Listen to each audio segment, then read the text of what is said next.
There is one very powerful method you could use to discover if a person that you're involved with is cheating or involved with another person, and that has to do with a mobile device. This day and age, even prior to a pandemic, everybody used mobile devices for communications, whether it's an Android device, an Apple device, some other prepaid phone.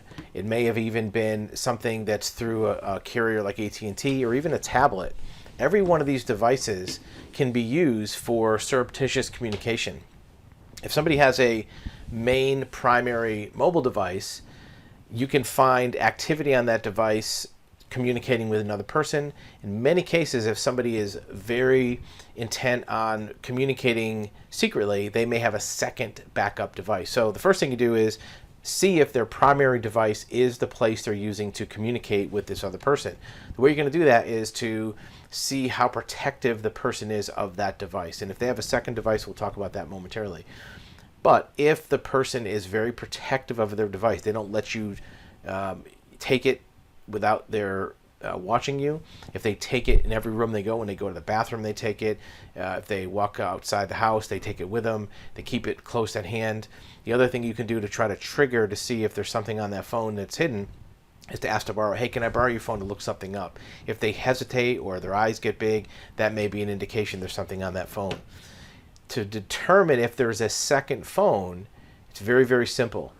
You can use tools either through your Wi-Fi, through Bluetooth, or through your router to see if that device has another connection to it from your household. So let's say that you know that you have an Android phone and your partner may have an iPhone. You're going to look at something like your Wi-Fi network, and you can see here on the screen there's some tools. This one's called Fing. There's many tools you can use to give a list of devices connecting to your Wi-Fi. You may find your router, your printer, a desktop computer, an iPhone, a laptop. But if you see something that is not known to you, like this iPad IP address .22, now that may be a device that's hidden somewhere and you don't know where it is. And there's ways you can find that as well. Another way to look at the record is through your router. Your firewall log in your router, and it may require you to go into your router browser, will give you a list of all the devices connected to that router. Sometimes router have built-in Wi-Fi. If you also want to match up to see if it's something common to your partner, is you can look at Bluetooth. It'll tell you what Bluetooth devices are ready to pair.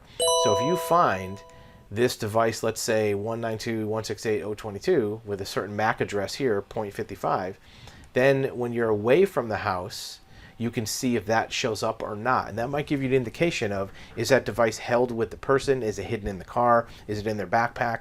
And you'll know what devices are being used by that person.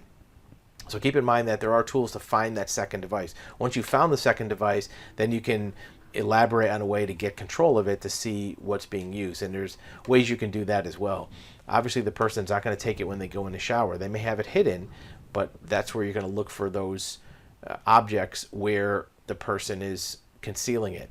One way to do it is to find what location of the house they go to. Maybe it's in a closet, maybe it's in the garage, maybe it's in the trunk of the car, to find out where's a place that they go privately to access this device. Maybe they only use it outside the house, but you're going to find that device and have access to it. If the device is something that they always have control over, like their primary phone, there's other tools you can use to track the activity of that phone through your internet router at your house, and there's other videos we've done on that. But the number one tool to find out if somebody has a secondary relationship is the use of a mobile device, because everybody's going to use that mobile device. People don't use landline phones anymore. They don't meet in person as much anymore. They're going to use that mobile device primarily to set up those arrangements or to set up that communication.